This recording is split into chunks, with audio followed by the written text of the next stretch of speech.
Well, hello friends. Welcome back to the program. Today, we are going to look at some file management stuff. It's going to be about file names that don't quite fit.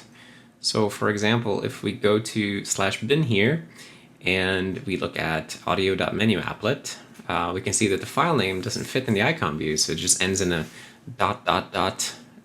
string elision. And in the table view mode, of course, we can see the full name, but the icon view, we got that silly ... thing. So I would like to improve on this. So what I'm thinking is we'll break it into multiple lines. And I think we'll only do this for the currently selected items and the currently hovered item. So it can be a ... if it's not selected or hovered. But if it is selected and or hovered, we'll break it into multiple lines. And we'll see how that feels. Yeah, at least we can break it into 2 lines, because if it gets too long, we're going to run out of space. So I'm not quite sure what to do if the name is just infinitely long.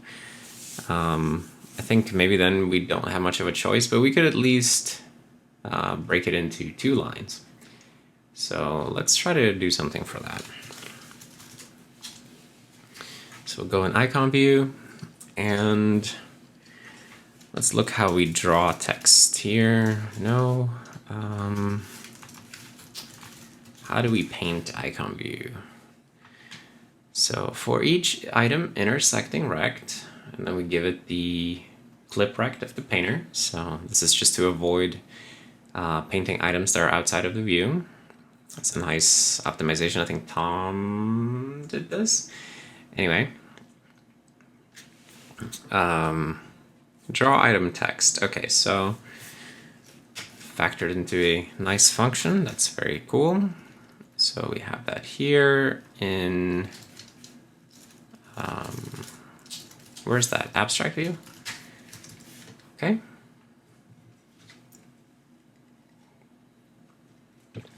So we're picking the color based on the selection state.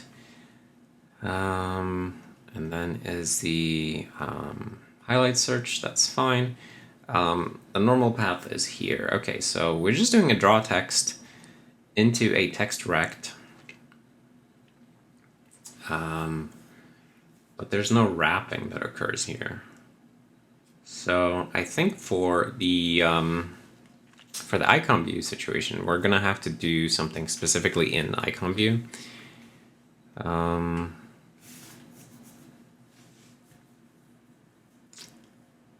But how? So text rect. Let's see. So we'll probably need to do the line breaking in icon view, because this is specific to icon view. It's not really relevant for table views or you know, columns views or whatever. So let's see.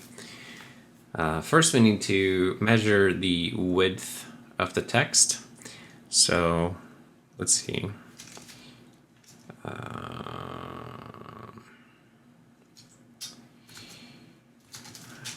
Say auto width, text width.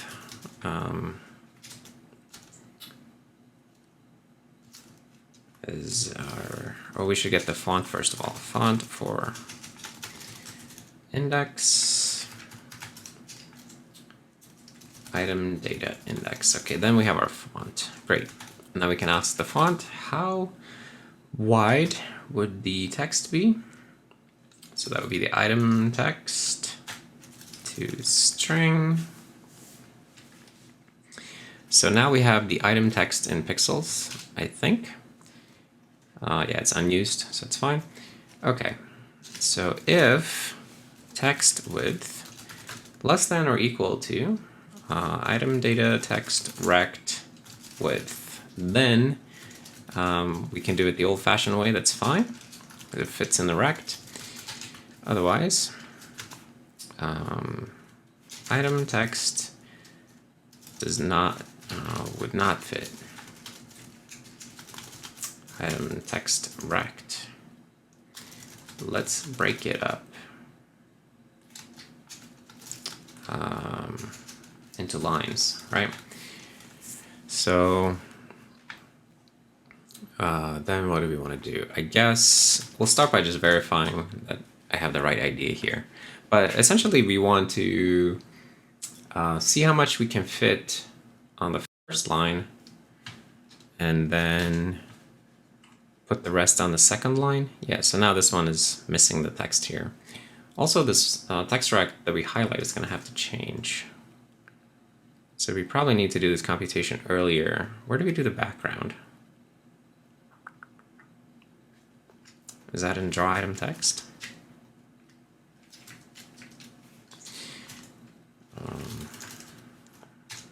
Does this paint the background? Seems like it's only doing the foreground. Background color. Oh yeah, right, it's here. I am blind for some reason. Yeah, so this is where we paint the background. We're gonna have to do the background individually for each line that we do here. So we'll start by just doing the line breaking. So let's see. I guess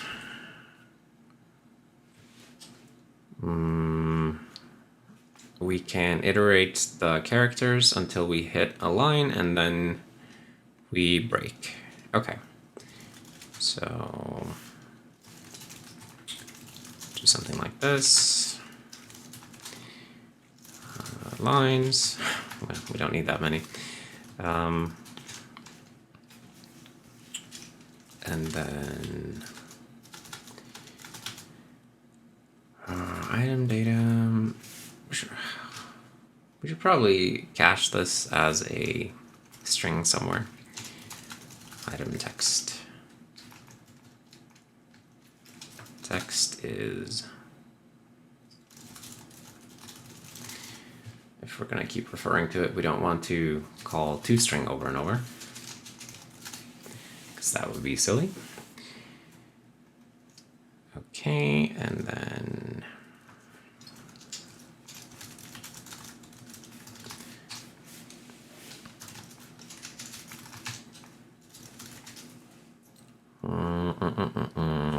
so we'll start with the width of the current line, right? Call that the current line width, and then if the current line width plus I guess the current glyph width, which will compute, if that would be greater than the item data text rect width, then it's time to break. So we'll do lines, append, to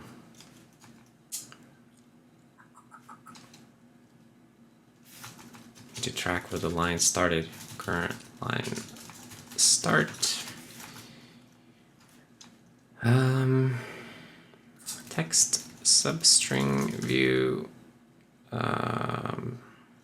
Current line start and the I minus current line start. Okay, so that seems fine, and then we just need to get the current glyph width, which should be font glyph width for oh wait, we can't just iterate like this. We have to iterate using text iterator.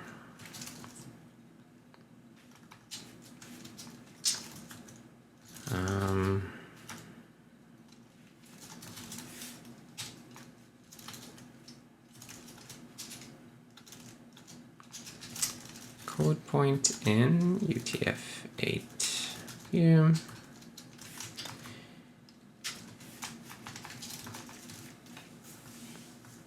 Okay. Almost messed that up there.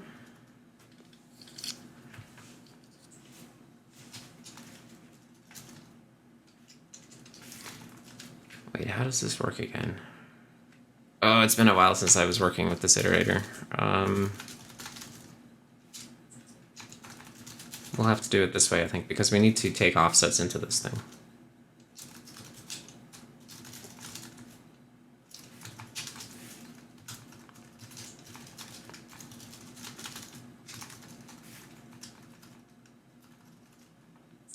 Okay. And then the substring will be...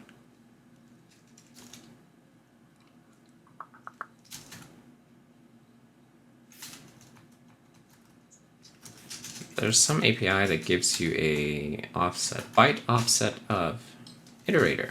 Yes, that's what we want.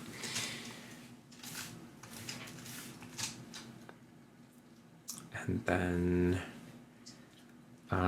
we want to store the new current line start. And the new current line width is 0, and we are starting over. And there's no I, there's just this. Okay.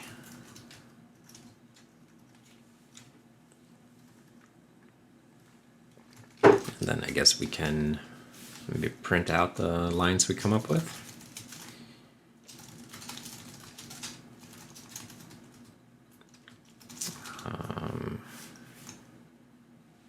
Yeah, we'll just do it this way.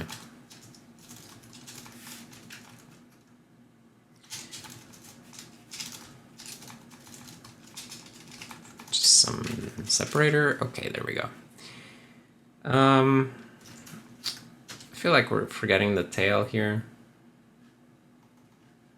Current line width, glyph width. Well, I guess these could be ints, doesn't really matter.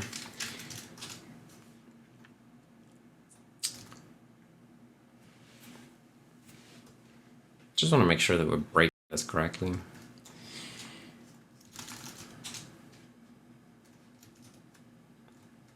We're not getting any lines because I'm not adding anything. So continue, or else, actually. Current line width plus equals glyph width. And then we also need to add glyph spacing. Actually, I totally forgot about that. Spacing, we usually have 1 pixel of spacing after each glyph to give a little bit of breathing room between the letters. But that's configurable, so it just returns a value from the font. You can override that if you want to have a more gappy font. Okay, so audio.menu app will fit on the first line, and then we don't create a second line because we're forgetting to deal with the trailer. So basically, when we get to the end, we have to check. So if current line width is greater than 0, then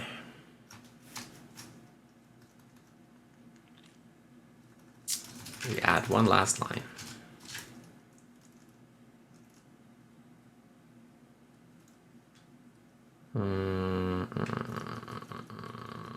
Wait, will this work?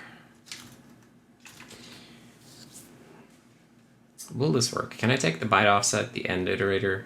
Is this going to do the right thing? I'm not sure. I have to tweak that a little bit. No, it's fine. Okay, cool. Yeah, so these are the lines that we want to draw.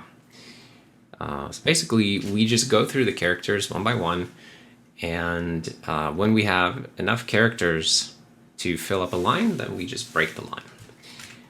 Maybe there's a nicer way to do this. Maybe we should abstract this actually into some kind of a text layout class.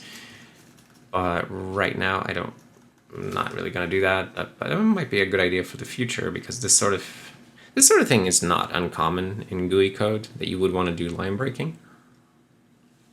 I mean, it's not like icon view specific algorithms going on here. It's just regular line breaking. Yeah, we should probably make it into a class, but not now. something to think about. I'll put a fix me here. Maybe break this out into some kind of GUI text layout class. Yeah, that could be cool.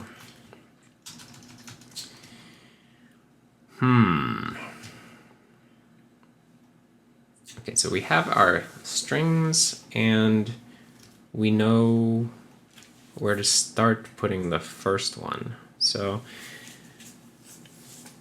I guess now we'll just go through the lines and come up with new rects for them based on the original text rect. So I guess we want to center, yeah, so let's see. Let's come up with a line rect here. So line rect, we'll say the width is going to be the font width for that line, and the line rect set height will be the font, or actually we can just use the item data text rect height for that. We'll borrow that one. And then we will center it horizontally within the item data text rect. So it will be horizontally centered just in the same way that the old text would be. And then we just need a vertical position. So I think we'll keep track of the line index here. And then line rect set y, item data text rect y plus line index times item data text rect height. Yeah, this will be a multiple of the single line height. That'll work. And we'll fill that. And then we will call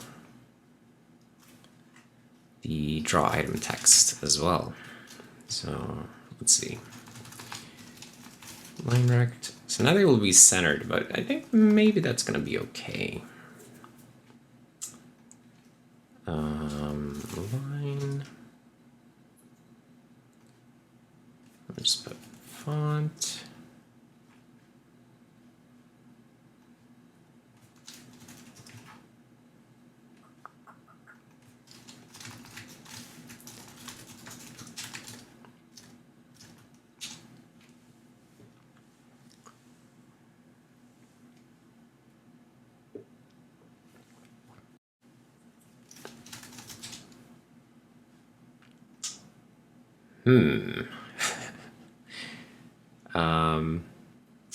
Not quite there yet.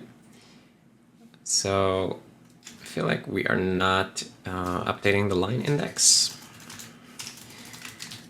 That's gonna make it hard to see the difference between the lines.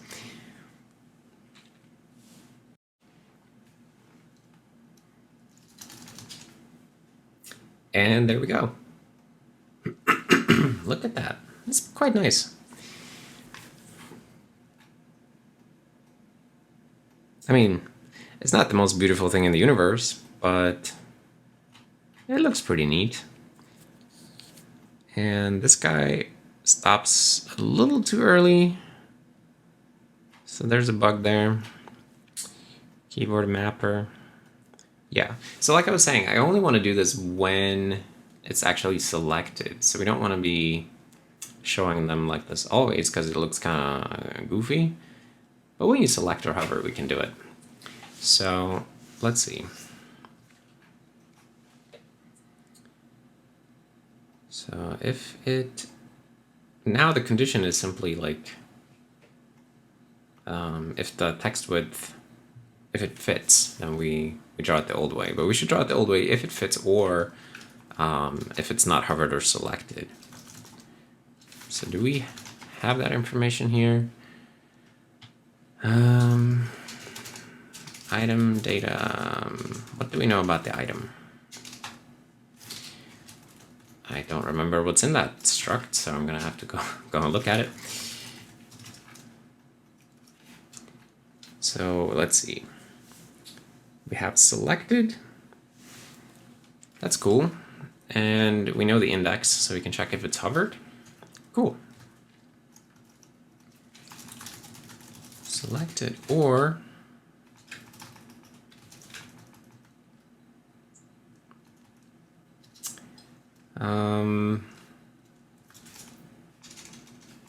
hovered index is equal to item data index, and it doesn't fit. Wait. I'm not thinking right here. If it's not selected, or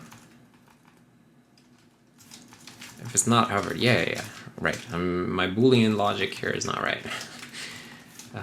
Or, yeah, so there's all these reasons that you would show it in the short version. So if it's not selected, not hovered, or it doesn't fit.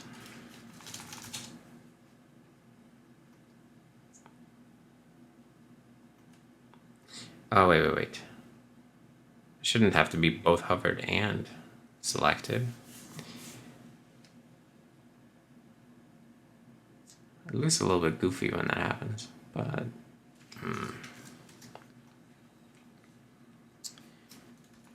should write this out in a different way.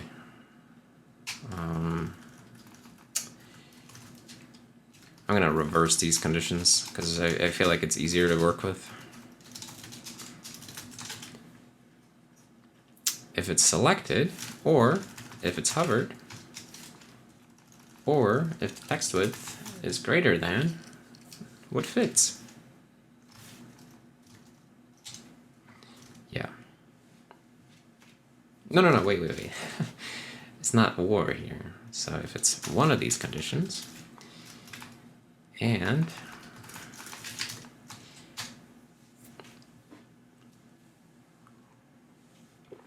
if I seem a bit clumsy today, it's because I just got out of bed. So I'm trying to make one of these like right out of bed. And I can tell that I'm a little bit clumsy and slow in my brain, but maybe it's okay. So I kind of like this, although maybe it should, it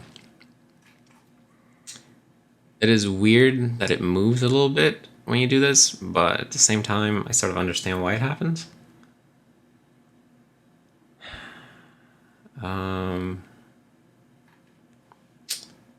I think that's probably okay.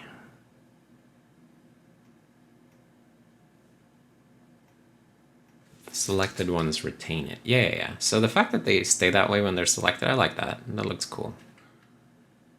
I don't like that that one is display setting rather than display settings. That's weird. Why is it doing that?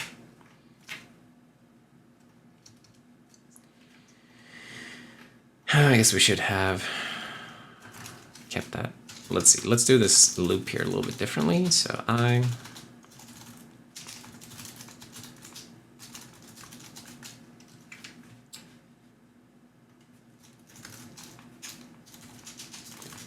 line index.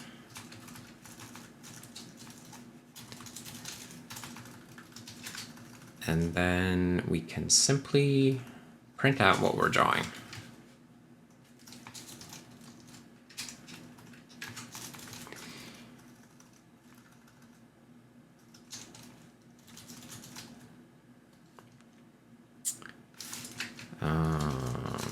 Something like that.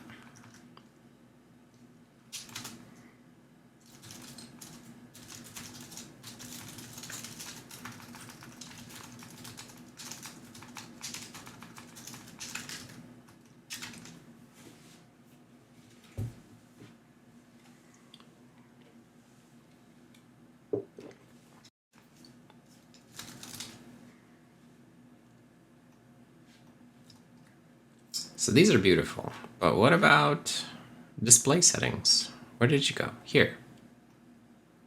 Display setting. That's very silly. So I guess we are, let's see what happens here.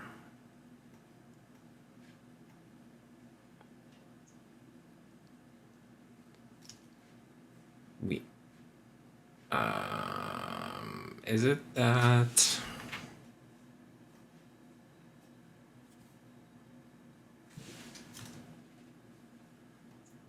Wait, we would be measuring and measuring and measuring. Okay, I'm confused here. Because the name of it is display settings, but let me just double check that.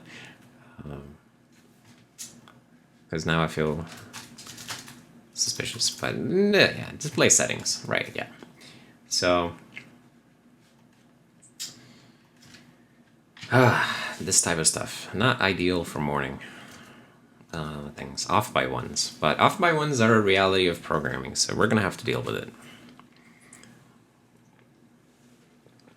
So is it simply that I am screwing that up here?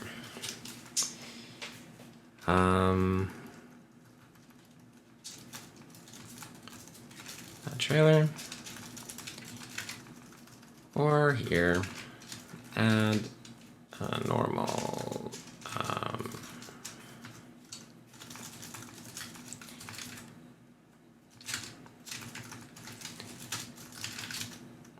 I just want to know what I'm doing, which path I'm taking, without thinking too hard about it.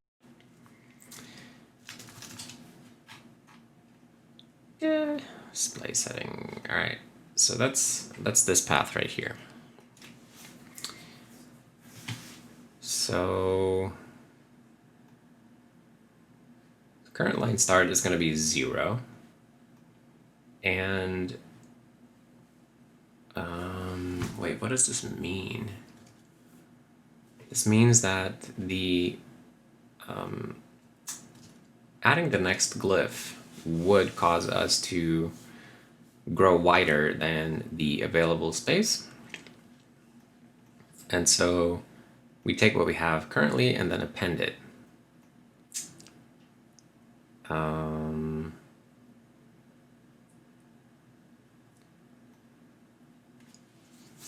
But then we don't take into account the width of the glyph that causes us to spill over. Because we just say like, oh, the new line starts there. But I guess we should make the new line with the width of the current glyph, which will cause it to take the trailer path as well, because we'll end up on a line by himself. Which is not going to be the most beautiful thing in the universe, but at least it looks right. Oh. People telling me good morning. That's very nice. Okay.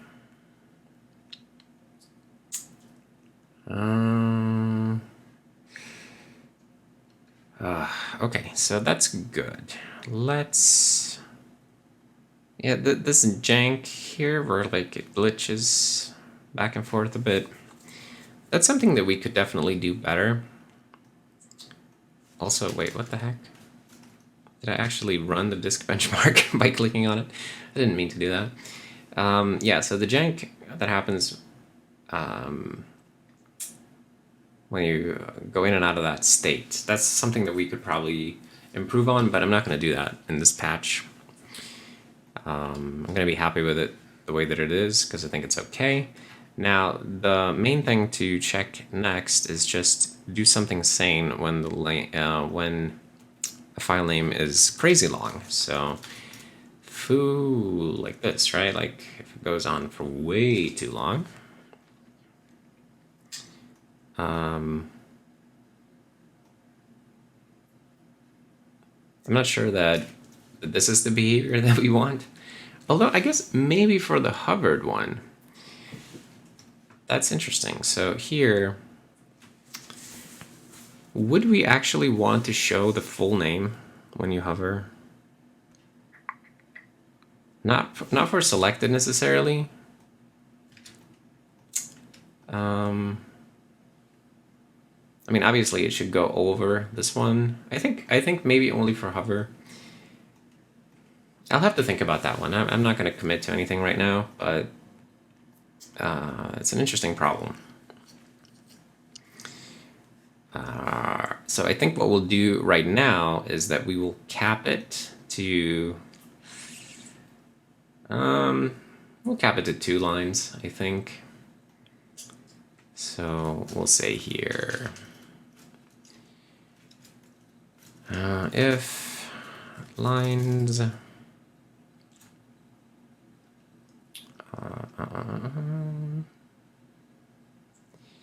lines size is greater than or equals to, or is less than 2. Yeah.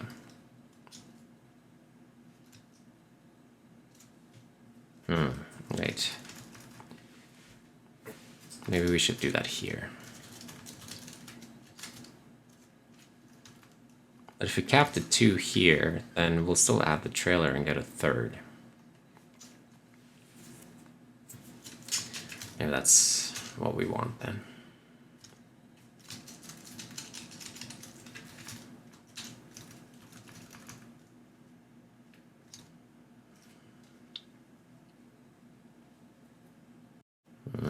Yeah, this would definitely be better to put in a text layout class, because you know, you're like coming up with all these edge cases and stuff. So foo.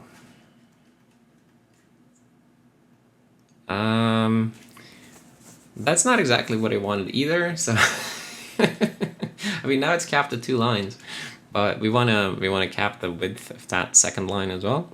So what we'll do is we will say this width has to be the min of the item data text rect width and the width of the text on that line.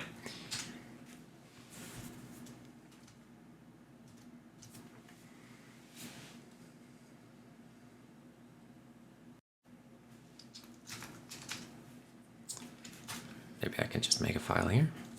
Foo. Oh. Yep. Oh, then it looks a little weird when you edit, because I'm still painting that thing underneath. Okay, that needs to be fixed as well.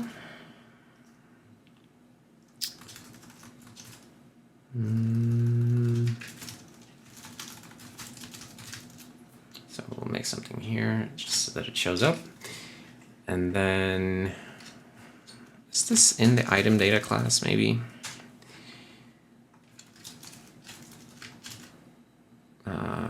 Wait, how do we know which index we're editing?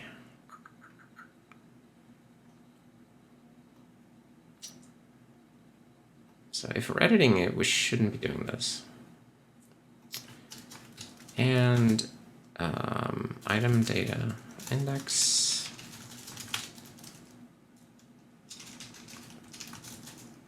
The edit index. Yeah, that's what we want. Is that exposed? No. Okay, but that's fine though. So we don't do this if it's the index that we're currently editing in the view.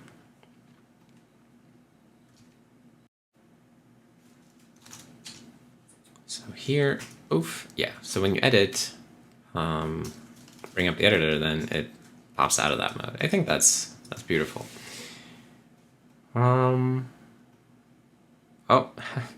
maybe we should cap the drag thingy that we produce to some length as well. I don't know. There's so many things.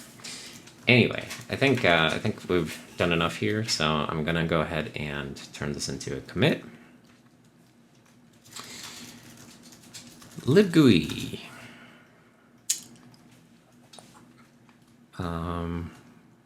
Break icon view item titles into multiple lines if necessary.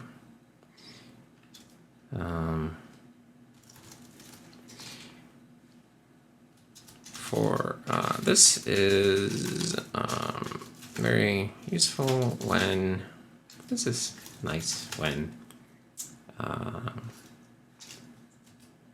long item titles don't fit, you can now hover them or select them, and we'll break the item text into 2 lines instead of just 1. It might make sense to go even further in some cases. Perhaps when hovering, we could show the full name. When hovering an item, the full item text painted above all other items. This patch, that's something for a future patch, yeah, because that might be cool. Yeah,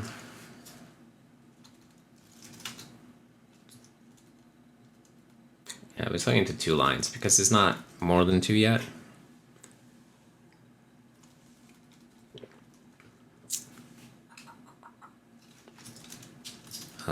It would also be nice to not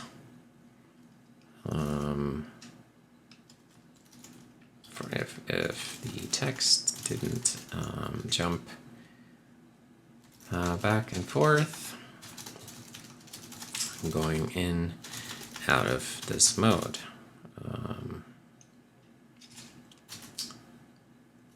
That's probably something we could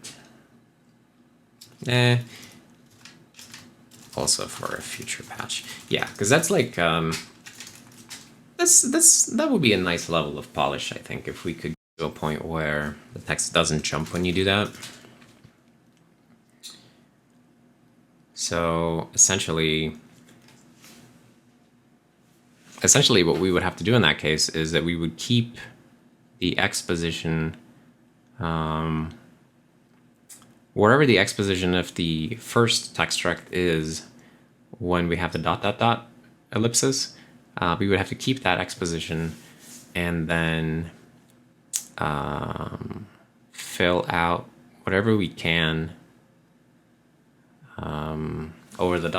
So in this case, we'll probably get 1 of the P's instead of 2, and then the rest would go on the next line. Yeah, it's okay. Okay, so I think that's going to be it for today's video. It was a visual GUI framework polishing video, I guess. And it is now early morning, so I gotta go and do work. But thank you very much for hanging out, and I hope that you saw something interesting. And if you have some good ideas on how to refine this particular aspect of the user interface, then I'm happy to hear your thoughts. I think little things like this, they really matter in the overall feeling of a UI. Like you really want the little details to be nicely tuned as well. Like for instance, now it kind of bothers me that this guy has some amount of padding on the left and right side, whereas here we're lacking that padding. But I'm not going to get into that now because I don't have time. So thanks for hanging out, and I will see you next time. Bye.